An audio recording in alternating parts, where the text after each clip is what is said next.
L'association Passerelle Culturelle a le plaisir de vous proposer cette série de rappels pour le mois de Ramadan. Alhamdulillah, alhamdulillahi rabbil alamin wa salatu wa salamu ala ashrafil mursalin sayyidina Muhammadin sallallahu alayhi wa sallam wa ala alihi wa sahbihi ajma'in wa man tabi'ahum bi ihsanin ila yawmiddin thumma amma ba'd. هذا اللقاء أحبتي في الله سيكون حول القرآن في رمضان. فالقرآن الكريم من أفضل العبادات التي قد يؤديها الصائم في رمضان. فالصيام والقرآن مترابطان متجاوران، فقد قرنهما النبي صلى الله عليه وسلم معا، فقد جاء في الحديث أنه قال صلى الله عليه وسلم: الصيام والقرآن يشفعان للعبد يوم القيامة. يقول الصيام: أي رب، منعته الطعام والشهوات بالنهار فشفعني فيه. فيقول القرآن: منعته النوم بالليل فشفعني فيه. قال: فيشفعان. Très chers frères, très chères sœurs, le sujet d'aujourd'hui, Inch'Allah, le sujet de ce soir, sera autour du Coran pendant le mois de Ramadan. Le mois de Ramadan est propice à la lecture du Coran, et la lecture du Coran pendant ce mois-là figure parmi les actes les plus importants à accomplir pour le jeûneur. Le Coran et le Siyam, le Coran et le jeûne sont tous les deux rattachés, ils sont tous les deux liés, et le prophète alayhi salatu wassalam les a cités ensemble dans le hadith lorsqu'il dit alayhi salatu wassalam: le jeûne et le Coran intercéderont pour le serviteur. Le jeûne dira: Seigneur, je l'ai certes privé de nourriture et de boisson durant la journée, ainsi fais que moi j'intercède pour lui.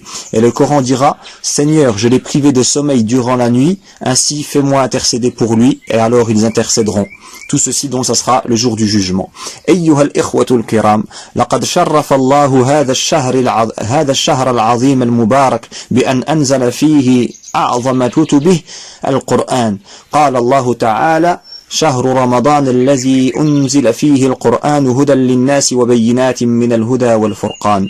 Très chers frères, Allah subhanahu wa ta'ala a honoré ce mois béni en faisant en sorte qu'il descende un de ses livres, le livre le plus important pour Allah subhanahu wa ta'ala, le Coran. Il dit dans le sens du verset: le mois de Ramadan, au cours duquel le Coran a été descendu comme guide pour les gens, et preuve claire de la bonne direction et du discernement.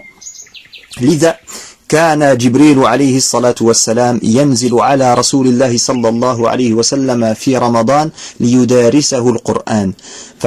فعن ابن عباس رضي الله عنهما قال: كان رسول الله صلى الله عليه وسلم أجود الناس، وكان أجود ما يكون في رمضان حين يلقاه جبريل، وكان يلقاه في كل ليلة من رمضان فيدارسه القرآن، فلرسول الله صلى الله عليه وسلم أجود بالخير من الريح المرسلة. Et c'est ainsi, pour cette raison, que le prophète alayhi salatu wassalam s'adonnait à la lecture, à l'étude du Coran tous les ans durant le mois de Ramadan, lorsque Jibril venait le voir, alayhi salam. Le prophète sallallahu alayhi wa sallam, comme il est rapporté dans le hadith de la part d'Ibn Abbas radiallahu anhuma, il dit: le prophète sallallahu alayhi wa sallam était le plus généreux des hommes. Et le moment où il était le plus généreux est durant le Ramadan, lorsque Jibril le rencontrait. Jibril venait à lui chaque nuit de Ramadan et ils étudiaient le Coran ensemble. Ainsi, lorsque le prophète sallallahu alayhi wa sallam a rencontré Jibril, il était certes plus généreux que les vents envoyés, c'est-à-dire les vents qui apportent la pluie. وبين النبي صلى الله عليه وسلم أن القرآن يرفع صاحبه في الدنيا، فلقد قال صلى الله عليه وسلم: إن الله يرفع بهذا الكتاب أقواما ويضع به آخرين. Et le prophète sallallahu alayhi wa sallam a montré que par la permission d'Allah subhanahu wa ta'ala, Allah élève des personnes dans la vie d'ici-bas par le Coran. Et il est dit dans le hadith: certes, Allah élève les gens par ce livre et il en rabaisse d'autres. وبين عليه الصلاة والسلام أن الرفعة يوم القيامة تكون كذلك بالقرآن، فقال صلى الله عليه وسلم: يقال لصاحب القرآن: اقرأ وارتقي ورتل كما كنت ترتل في الدنيا فإن منزلك في عند آخر آية تقرأها. Et il sera dit au lecteur du Coran, récite et monte et psalmodie comme tu le faisais dans la vie d'ici-bas, car certes ta demeure sera au dernier verset que tu réciteras. Ainsi, le prophète alayhi salatu wassalam, à travers ces deux hadiths, il a montré que l'élévation, elle sera pour la personne qui s'adonne au Coran, qui est attachée au Coran, qui apprend le Coran, qui récite le Coran, qui met en application le Coran. L'élévation, elle sera pour lui dans la vie d'ici-bas comme dans l'au-delà.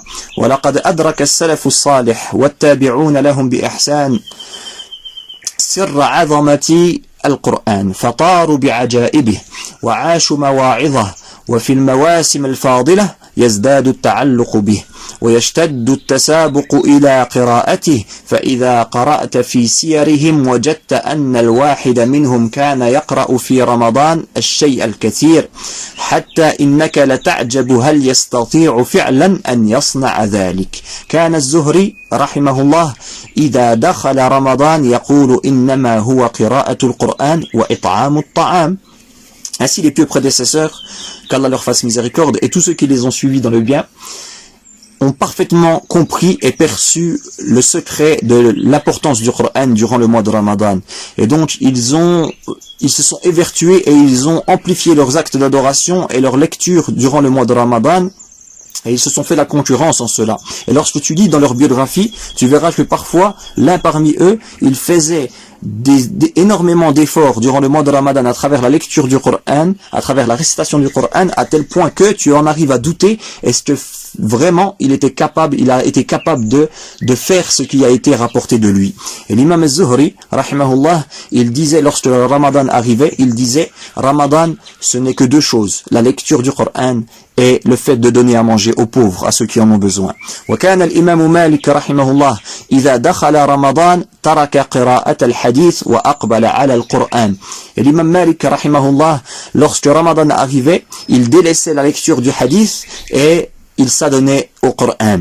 وعن عبد الرزاق وقال عبد الرازق كان سفيان الثوري إذا دخل رمضان ترك جميع العبادات وأقبل على قراءة القرآن. ترك جميع العبادة وأقبل على قراءة القرآن وكان قتادة رضي الله عنه يدرس القرآن في شهر رمضان. Et il a rapporté que Sufyan al-Thawri, rahimahullah, lorsque Ramadan arrivait, il délaissait beaucoup des actes d'adoration, des autres actes d'adoration, et il s'adonnait à la lecture du Coran. Et Qatada radiyallahu anhu, lui, s'adonnait à l'étude du Coran spécifiquement durant le mois de Ramadan. Et beaucoup de choses est rapporté à propos de la lecture et de l'abondance de la lecture et de la multiplication des lectures des compagnons et des plus prédécesseurs après eux durant le mois de Ramadan, comme nous le verrons, incha'Allah ta'ala. Ici, ce qui nous intéresse, c'est comment nous adonner à la lecture du Coran ou comment interagir avec le Coran pendant le mois de Ramadan. أيها الصائمون إنه ينبغي لنا في رمضان أن نولي القرآن عناية من جوانب مختلفة وهي على مراتب 5. أولا الاستماع. قال تعالى وإذا قرئ القرآن فاستمعوا له وأنصتوا لعلكم ترحمون. Chers frères jeûneurs, il faut savoir que le Coran, il faut lui accorder de l'importance et il faut s'y adonner de façon différente. Et on compte 5 degrés différents d'interaction avec le Coran. La première chose, c'est quoi? C'est l'écoute du Coran. Et il est dit dans le sens du verset, et quand on récite le Coran, prêtez-lui l'oreille attentivement et observez le silence, afin que vous obteniez la miséricorde d'Allah.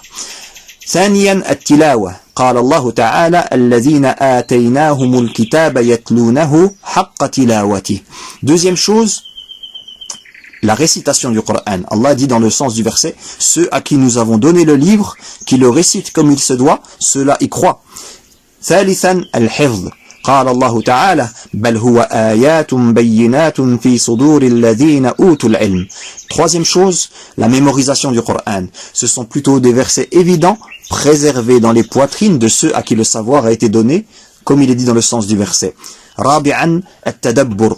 قال الله تعالى كتاب أنزلناه إليك مبارك ليدبروا آياته. Quatrième chose, la méditation du Coran. Et il est dit dans le sens du verset, un livre béni que nous avons fait descendre vers toi afin qu'il médite sur ces versets. خامسا العمل به قال الله تعالى الذين يستمعون القول فيتبعون أحسنه. Cinquième chose, le fait de le mettre en pratique, et il dit dans le sens du verset, ceux qui prêtent l'oreille à la parole, puis suivent ce qu'elle contient de meilleur, ce sont ceux-là qu'Allah a guidés, et ce sont ceux-là les doués d'intelligence. وَإِنَّنَا سَنَتَنَاوَلُ كُلَّ هَذِهِ الْمَرَاتِبْ وَاحِدَةً وَاحِدَةً في اللقاءات المقبلة إن شاء الله تعالى فاللهم اجعلنا من أهل القرآن وخاصته اللهم اجعلنا من أهل القرآن وخاصته اللهم اجعلنا من أهل القرآن وخاصته أقول ما تسمعون أستغفر الله العظيم لي ولكم فاستغفروه إنه هو الغفور الرحيم. نور في الظلمات أنسي في خلواتي يا سعدي وهنائي القرآن حياتي نور ملأ القلب ففاض بحب كتاب الله أشرق دربي بالقرآن فشكرا يا رباه شكرا يا رباه يمحو عتم الليل المظلم يروي ظمأ الروح يجعلنا من أهل الله يطيب به المجروح هو نبراس حياة يرشدنا بهداه ملأ القلب ففاض بحب كتاب الله أشرق دربي بالقرآن فشكرا يا رباه شكرا يا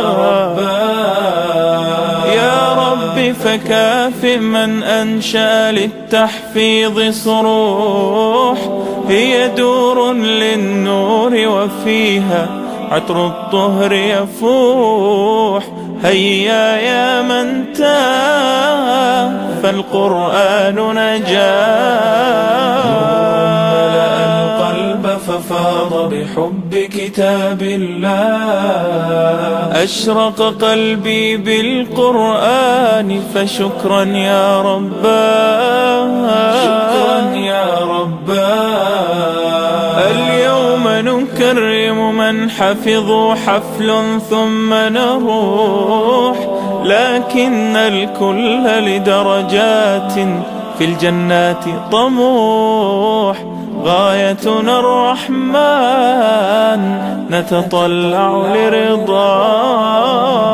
لرضاه القلب ففاض بحب كتاب الله أشرق دربي بالقرآن فشكرا يا رباه شكرا يا